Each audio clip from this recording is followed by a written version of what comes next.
สบายครับผู้ชมพบกับบาวิคอนจินติโก้จะสัมภาษณ์ผู้ชมใช้ผลิตภัณฑ์จินติโก้ที่เพื่อนกินแล้วดีกินแล้วเห็นผลเนาะเมื่อนี้ก็ได้มานั่งอยู่กับเพื่อนละไปทักทายสบายดีเพื่อนเลยเจ้าสบายดีไหม สบายดีลูก เพื่อนแม่สิอย่างเนาะ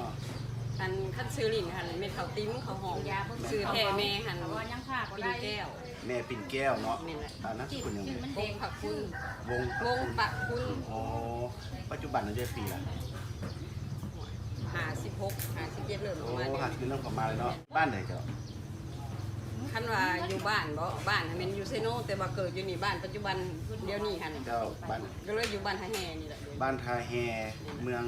เมืองไกรสอนพรหมวิหาร เมืองไกรสอน นครไกรสอนหน่อยเดียวเนาะ เจ้า ดัง ละ เจ้าก็อยากถามแม่ว่าให้เด็กแม่ยิงได้มูผลิตภัณฑ์จินติโก้ของเขาแม่เป็นพญาติเจ้า แม่หันเจ็บแอวเฮ็ดเวียกเฮ็ดงานนี่เลยเนาะค้าขาย จ้ะ ปิ้งกอกปิ้งไก่แล้วคงในค่าเนาะ เจ้า แต่ละมื้อก็นั่งคั่วนั่งปิ้ง อืม ก็เจ็บแอวแล้วก็ไปขวดเบิ่งเลยเขาบอกว่ากระดูกทับเส้น ทุกคำสิ่ง แต่เขาบอกให้ไปมุกแต่ว่าแม่บ่อยากไปเงินเขาบ่หลาย เจ้า แล้วก็เลยว่าเมื่อแต่ละมื้ออะไรแม่นเมื่อพักผ่อนแล้วเบิ่งโทรทัศน์แม่ละมักเบิ่งช่องลาว ช่องของ เปิด ไอ้ เปิดไปก็เห็นเบากี่น้อยเนาะ เจ้า เบากี่น้อยเบาชมพูเลยก็เลยข่าวนี่เป็นข่าวเย็นติโกมันดีบัดแน่นอนแล้วนี่แม่ก็เลยสั่งให้ลูกไปซื้อมาให้แม่กินลองดูอ่ะ แม่กินมาจากกลับละ เดี๋ยวนี้ให้มันกลับที่6 กลับที่6ท่านผู้ชมเนาะแต่ก่อนคือแม่เป็นพญาติคือเจ็บแอวเนาะ บ่ฮู้จักว่าตัวเองเป็นพญายังเขาบ่เคยเป็นหยังหั่นนะเลยมาเฮ็ดเวียกอันนี้มันก็เลยเจ็บเฮาลุกขึ้นลุกขึ้นมันเจ็บบัดนี้ เจ็บแอวเจ็บมาถึง แม่แหละ เนาะเป็นมันจะเปลี่ยนไหม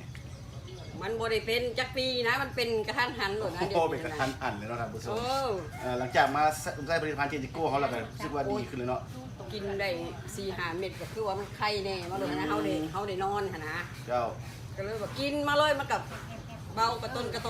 ลงมาจุดพบกับ กิน เนาะ เฮานักกระโตดิ ก็คือว่าเรียบปกติเดี๋ยวนี้เนาะค่าขาย โอ้ยธรรมดาสบาย ท่านผู้ชมถ้าเพิ่นมาแข่ง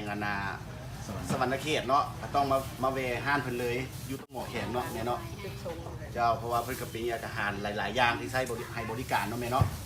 เจ้าสุดท้ายนี่ก็อยากให้แม่ที่ฟังครับทุกทางบ้านเนี่ยที่ว่าเป็นพยาธิคือแม่ว่าเป็นคิดเอวเนาะปวดตัวเมื่อยตามร่างกายนะให้มาชมใช้ผลิตภัณฑ์จิโก้เขาเจ้าบ่ซื้อ ท่านว่าผู้ได้เป็นหั่นนะคือว่าเฮานี่ก็คนแม่ค้าเช้าขายเนาะเฮ็ดกินเจ็บหลังเจ็บเอว เจ้า นักกระต้นกระโตนี่แหละแล้วมากินอันนี้แหละไข้แน่ ใครเนี่ยเนาะ ก็บ่เทิงว่าไข้นะเศร้าเลยเดี๋ยวนี้ฮะ เศร้าเลย มันเศร้าไปเลย เรื่องผิวพรรณนี่ก็ จักก็บ่ฮู้จักคือพวกลูกมาเห็นแม่นี่แหละ ใสขึ้นเลยเนาะกินข้าวแซ่บนอนรับปก โอ้ ติ ยน เนาะ อนสบายเบา คือว่า อัน ทาง นี้ก็บ่ได้ปวดนี่ตะกี้เฮาลุกขึ้นมันดังกอกๆแกกๆบัดนี้มันบ่ดังเล บ ย กบแกกละ บ่ คือว่าย่างไปย่างมาปกติเลย ส เห็น บายคือพวกเจ้าเห็นนี่แหละเจ้ามาตัวละเทื่อ พอมาก็เห็นเพิ่นมาครัวนั่นอยู่เพิ่นมาครัวไก่ครัวอย่างโอ้ยครัวปูครัวป่าปิ้งให้ลูกค้า เบิด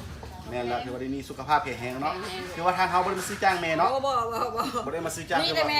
โทรหามีแต่แม่โทรถามว่าโอ้ยเฮาบ่ได้สิมายามขนาดนั้น คือว่าเพิ่นกินแล้วดีก็เลยเห็นผลแท้เพิ่นก็เลยมาให้สัมภาษณ์เนาะ นั่นแหละ เจ้าสุดท้ายนี่ก็